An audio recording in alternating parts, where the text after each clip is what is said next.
मैं पूछता हूँ, पूरे उत्तर प्रदेश में इतनी सारी लाशें मिली, लेकिन क्या कोई व्यक्ति ये सवाल खड़ा किया कि मेरे गार्जियन की लाश नहीं मिल रही है? होना चाहिए ना। जहाँ इतनी सारी लाशें अगर मिल रही हैं तो कोई व्यक्ति तो आके कहना चाहिए कि जोगी जी, आपके हॉस्पिटल, आपके डॉक्टर, आपके सीएमओ, आपके अधिकारी हमारे माँ के लाश नहीं दिए, हमारे पिता का लाश नहीं दिए, हमारे भाई का लाश नहीं दिए। सवाल जरूर आता ना। इतनी सारी लाशें अगर गंगा में बह रही हैं, उत्तर प्रदेश में ही इतने सारे लोग मर रहे हैं, क्या तो कोई तो आता ना। लेकिन पूरा यहाँ से शुरू करिए, नोएडा से, और चले जाइए बिहार बॉर्डर पे कुशीनगर तक, एक भी व्यक्ति मिला क्या? तो लाशें किसकी थी भैया? पूछता है भारत, यह देश जानना चाहता है। हर आदमी के मन में सवाल है कि आखिर यह लाशें कहाँ से आई।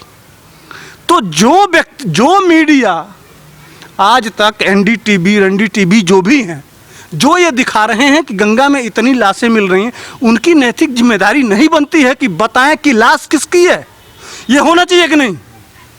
यह देश यह जानना चाहता है कि भैया एक बार तुम इतने बड़े मीडिया कर्मी हो, इतने देश में इतना दिखा रहे हो, आपके रोंगटे खड़े हो जाएंगे, आपके रूह कांप जाएंगे, आप देख नहीं पाओगे इतनी मार्मिक बातों को बोल बोल के। और उत्तर प्रदेश में गंगा में तो भैया किसकी लाशें हैं? अच्छा पंडित जी, आपने एक बात और गौर दी होगी, आपने देखा मीडिया लगातार लाशें तो दिखा रहा है, जैसे कि आप कह रहे हैं कि किसकी लाशें हैं, जो उनके परिजनों से बातचीत क्यों नहीं की जा रही? जिनकी वो लाशें बह रही हैं उनको क्यों नहीं ढूंढा जा रहा कि लाशें क्यों बाहर? वही तो मैं पूछ रहा हूँ। मैं पूछता हूँ, सबसे ज़्यादा केस कहाँ? महाराष्ट्र में। उसके बाद से केस कहाँ? दिल्ली में। उसके बाद से केस कहाँ? छत्तीसगढ़ में। उसके बाद केस कहाँ? पंजाब में। क्या इन प्रदेशों में नदियाँ हैं कि नहीं? यहाँ कोई नहीं मर रहा है क्या? इन प्रदेशों के मुख्यमंत्री लोग अमृत पिला दिए हैं, इनकी लाशें कहाँ जा रही हैं? इनके शमशान में नहीं जलाए जा रहे हैं क्या? कहाँ भेजा जा रहा है? कोई दिव्य शक्ति है क्या कि ऊपर भेज दे रहे हैं एक ही बार? कहीं एक बार मीडिया लाश, आज का डेट में उत्तर प्रदेश से ज़्यादा लोग दिल्ली में मर रहे हैं, उत्तर प्रदेश से ज़्यादा लोग महाराष्ट्र में मर रहे हैं, उत्तर प्रदेश से ज़्यादा राजस्थान में लोग मर रहे हैं, छत्तीसगढ़ में मर रहे हैं। क्यों भैया? पंजाब में मर रहे हैं। क्यों भैया? वहाँ कैमरा नहीं जाना चाहिए, वहाँ के बारे में नहीं दिखाना चाहिए, वहाँ के लोगों के साथ दाह संस्कार नहीं हो रहा है। ये टूल किट का एक सुनियोजित षड्यंत्र है। जितने इन राज्यों से जो लोग लावारिस लाशों को छोड़ के चले गए हैं, उन लाशों को इकट्ठा किया गया है और उन लाशों को चुपके से रातों रात, चूंकि उत्तर प्रदेश की पुलिस लॉ एंड ऑर्डर और लॉकडाउन चलाने के लिए सुनियोजित ढंग से दिन रात एक की हुई है, उसके मन में कपट नहीं है। वह अपने नागरिकों के सुरक्षा के लिए काम कर रहे हैं और विपक्ष पूरा मोदी जी से और जोगी जी से लड़ रहा है। तो उसी हिस्से के तहत इन जो विपक्ष या सोनिया गांधी के जो राज्य हैं, वो टूल किट, जिस तरह से वो किसान आंदोलन में टूल किट बनाया गया था कि किस तरह से बदनाम करना है, उसी तरह से इन राज्यों से लाशों को लाके गंगा में फेंका गया है। और जो मीडिया है भाई, ये तो दुकान खोल रखे हैं, इनको तो माल चाहिए। अब देखते नहीं थे बिहार चुनाव से पहले गंगा जी में थोड़ा सा कट गया था, आपके उस पर मैं बोला था कि अप्रोच कट गया, मिट्टी कट गया, तो उसको आज तक ने कितना दिखाया था। इनको तो माल चाहिए। और टूल किट का जो अंतर्राष्ट्रीय गैंग है, उसके पास माल की कोई कमी नहीं है, चीन के पास माल की कमी नहीं है। अच्छा एक बात बताइए, ये कांग्रेस भारत के इस कोरोना को मोदी स्ट्रेन क्यों दिखाना चाहती है? भारतीय स्ट्रेन क्यों दिखाना चाहती है? सारा दुनिया जानता है कि कोरोना निकला चीन से, वुहान से निकला, लेकिन यह पूरा विपक्ष वुहान न कह के, चीन न कह के, भारतीय स्ट्रेन, क्या मोदी जी ने कोरोना लाया? भारत में फैला है। भारत को बदनाम करके पता नहीं इन विपक्षियों को मिलेगा क्या?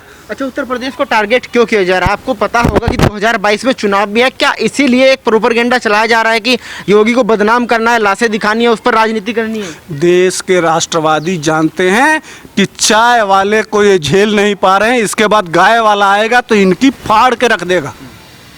ये बाप बाप चिल्लाएंगे और ये लोग चैन में नहीं हैं। इसलिए यहाँ बलात्कार हुआ किसान आंदोलन में। क्या प्रियंका गांधी आई, क्या राहुल गांधी आए, क्या सोनिया गांधी आई, क्या अरविंद केजरीवाल गए, क्या नहीं, कोई नहीं गया ना। लेकिन यहाँ से 400-500 किलो 300-400 किलोमीटर हाथरस 150, 200, 250 जो भी हो, वहाँ ढिमलाते हुए गिरते हुए पहुँच रहे हैं ये गांधी परिवार। मुलायम सिंह का बेटा अलग चिल्ला रहा है, पूरे देश के ये लुटियन मीडिया, NDTV सब लोग रो रहे हैं। बाप रे बाप, कितना बड़ा दलितों कितने दलितों को बंगाल में मार दिया गया है, कितने बहन बेटियों के साथ बलात्कार किया गया है, कितना 1 लाख लोग पलायन को मजबूर हैं, धर्म परिवर्तन को मजबूर हैं, वहाँ किसी की नज़र नहीं गई है। लेकिन हाथरस में इसीलिए कह रहा हूँ कि एक सुनियोजित जोगी जी के खिलाफ एक सुनियोजित षड्यंत्र है या अंतर्राष्ट्रीय टूल की का हिस्सा कि गाय चाय वाले के बाद गाय वाला आने वाला है, और चाय वाला संभल नहीं रहा है तो गाय वाला तो इनकी ऐसी बजाएगा कि पूरा दुनिया देखेगी। यह डर, यह उसी साजिश को कि किसी को न आने दो 2022 में किसी को रोक देना है, लेकिन इनके नहीं रुकेगा। जिस तरह से वहाँ अपराधी, चाहे वो अतीक अहमद हो, चाहे मुख्तार हो, चाहे जितने ब्रजेश सिंह हो, जितने अपराधी सब आज जेल में हैं, सब मौत की दिन गिन रहे हैं। कब उनकी मौत आ जाएगी कोई तय नहीं है। कि भैंस ढूंढी जाती थी प्रशासन से, आज वही प्रशासन अपराधियों के नाक में नकेल रख के उनको जेल में भेज दिया है। यह देख रहा है उत्तर प्रदेश कि कौन क्या कर रहा है। जोगी जी को भी कोरोना हुआ था, जिस दिन ठीक हुए उसी दिन नोएडा में दिखाई दिए, उसके बाद बुलंदशहर में दिखाई दिए, उसके बाद से हाथरस में दिखाई दिए। वो एक दिन चैन से नहीं बैठे हैं, मरीजों के घर जा कर देखे हैं। और वही विपक्ष अखिलेश यादव, वो लखनऊ में 300 का होटल बनवा रहे हैं और उसमें मौज मस्ती करके सिर्फ ट्विटर खेल रहे हैं। ये जनता मूर्ख थोड़े। शर्मा जी जानती है कि हमारे लिए कौन दौड़ रहा है और कौन हमारा नेता होना चाहिए और किसके साथ हमको जाना चाहिए। एक भारत के प्रधानमंत्री भी हैं, अंग्रेज बहुत आगे हैं, अमेरिका बहुत आगे है, ब्रिटेन बहुत आगे है, जर्मनी बहुत आगे है, फ्रांस बहुत आगे है। हमसे पहले वैक्सीन बना लिया क्या? हमने दवाई भी बना दिया। DRDO वही है, वैज्ञानिक वही हैं, सब लोग वही हैं, लेकिन इतना फास्ट काम कि दुनिया देख रही है कि यह कभी सपेरों का देश कहा जाता था, यही अंग्रेज कहते थे। आज वैक्सीन 2 वैक्सीन ला के खड़ा कर दिया गया, दवा खड़ा कर दिया गया। कल अब सबसे सस्ता जांच का वो आज DRDO ने जारी कर दिया। ये होता है वो 18 घंटे का काम। यह देश देख रहा है। एक तरफ वो लोग इस समस्या से लड़ रहे हैं, बीमारी से लड़ रहे हैं, हमारे प्रधानमंत्री और मुख्यमंत्री, और पूरा विपक्ष उनसे लड़ रहा है।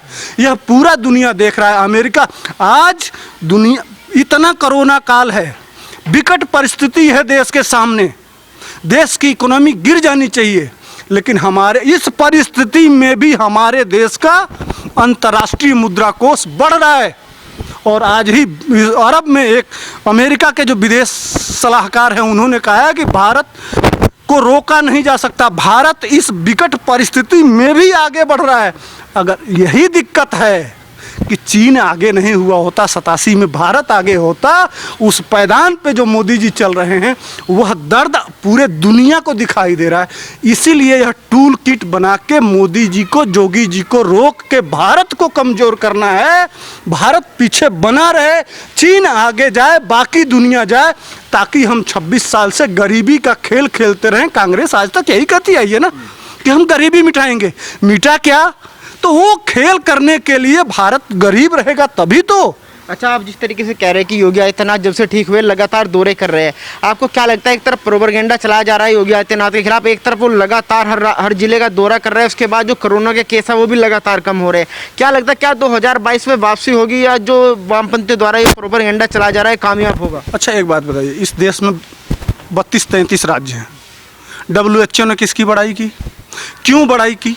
WHO को कैसे दिख गया कि कोई उत्तर प्रदेश में है जो घर घर जाके एक व्यक्ति का, आज 14 लाख टीकाकरण वो जांच हुआ है, 24 लाख, उसमें सबसे ज़्यादा उत्तर प्रदेश में 3 लाख के आसपास जांच हुआ है। लोग जांच का, अभी अभी मैं देख रहा था आज तक पे गंगा के किनारे तक जाके लोगों को जांच के लिए प्रयास किया जा रहा है।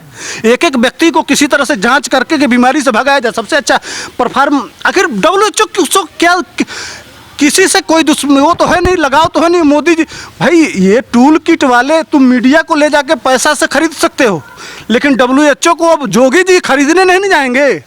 लेकिन भारत पे निगरानी रखे हुए है जो उसका हेल्थ ऑर्गेनाइजेशन, वो कह रहा है कि सबसे बढ़िया भारत में काम हो रहा है उत्तर प्रदेश। लेकिन ये टूल किट वालों को, इस मीडिया को, ये रवीश कुमार को, ये जितने वामपंथी लंपट हैं, ये लुटियन मीडिया वाले, इनको तो किसी तरह से बदनाम करना है ना, इसलिए कि वो भगवा पहनता है। अब दिक्कत इस बात का है कि अब हम जितने ये वामपंथी हैं जो फिलिस्तीन के साथ हैं, इनका घुटना छिल गया है हिंदुओं के दरवाजे पे तुलसी का पत्ता तोड़ते तोड़ते।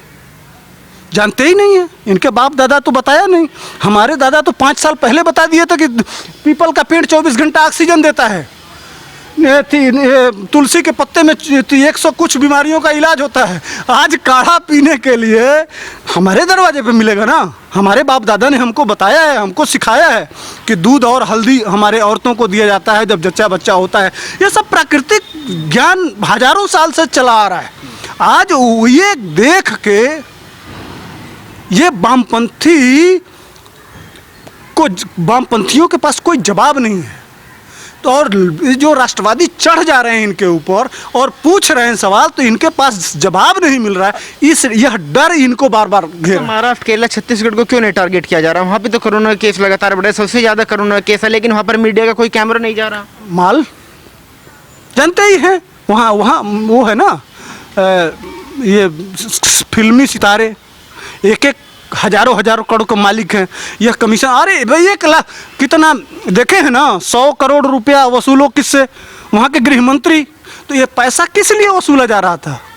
इसी मीडिया को मैनेज करने के लिए, खरीदने के लिए। तो जहाँ इतने पैसे हों, एक महीने में 200 करोड़ रुपया एक विभाग से आ रहा हो, तो 36 विभाग, 36 दुना समझ लीजिए 50,000 करोड़, माने इतना पैसा जहाँ हो, हजारों करोड़ हर महीने में आ रहा हो, तो मीडिया को खरीदने में मीडिया क्या है?